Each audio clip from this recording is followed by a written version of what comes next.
ခွဲကြည့်လိုက်မယ်နော်ဒီစားပြီးတော့ခွဲကြည့်လိုက်ပါမယ်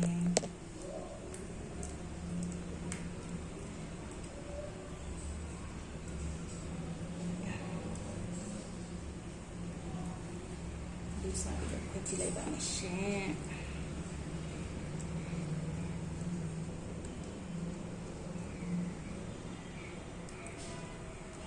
နိုင်ပါပြီဟိုကလေဒီထိတ်နာအထိကိုအမွာတွေကဒီမှာရှိနေဒါနဲ့ထိုးလိုက်လို့တော့ဒီမှာအမွာကလည်းခဏလေးလိုက်သွားရင်တော့မြောင်းလေးရဟောဖြစ်မြောင်းရလေးတွေကတိုင်းလေးပဲလေးနဲ့ခွဲကြည့်လိုက်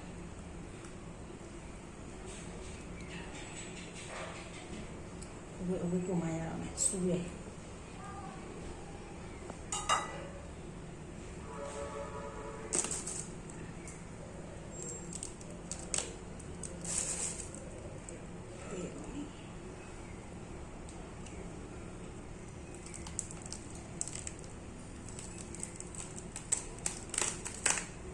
ဒီမှာဇုတ်ခွဲလိုက်ပါပြီဇုတ်ခွဲလိုက်ပြီထားမယ်ဆိုတော့တရက်လောက်တော့ထားလို့ရတယ်အမလေးအေးမှုေးနေတယ်ခွဲလိုက်တာပေါ့နော်ဒီမှာပါအသားကတော့သူကလေရောင်ကတော့ခုနလောက်တော့ရောင်ကဖွေးမနေဘူးဝင်းမနေဘူးပေါ့နော်ဒါပေမဲ့အရသာတော့အရန်ကိုကောင်းပါတယ်ချိုကားပေါ့နော်ခုနလုံးဝကြတော့ဒီလောက်ချိုကားရတာမထွက်ဘူးမဒီလုံးဝလေကဲကိုချိုကားရတာလုံးဝကိုထိမိပြပါပဲရှင်မဆက်ခွဲလိုက်မယ်နော်ဆိုတော့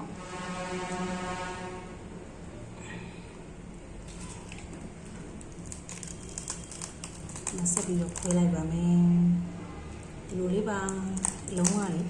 အသားပိုပြီးနူးညံ့နေတယ်ကခွဲလိုက်တာနဲ့လေဟိုထိမိတဲ့တန်ကြောင့်ဒီအသားလေးတွေတို့လေးတွေ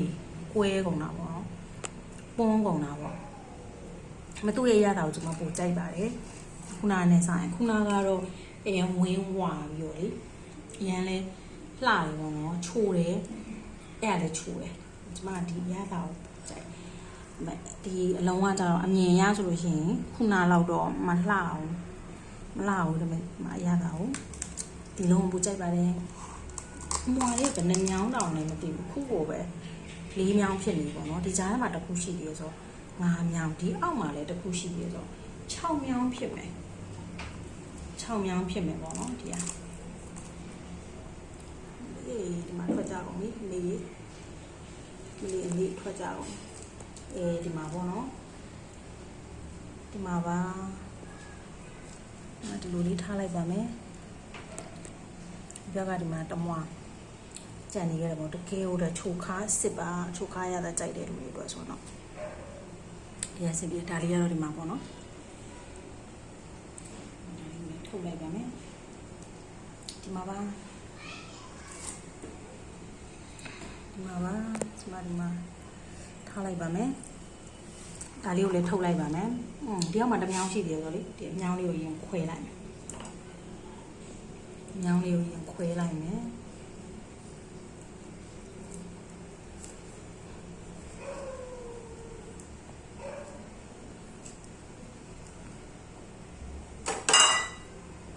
မြောင်းလေးကိုရင်ခွဲလိုက်ပါမယ်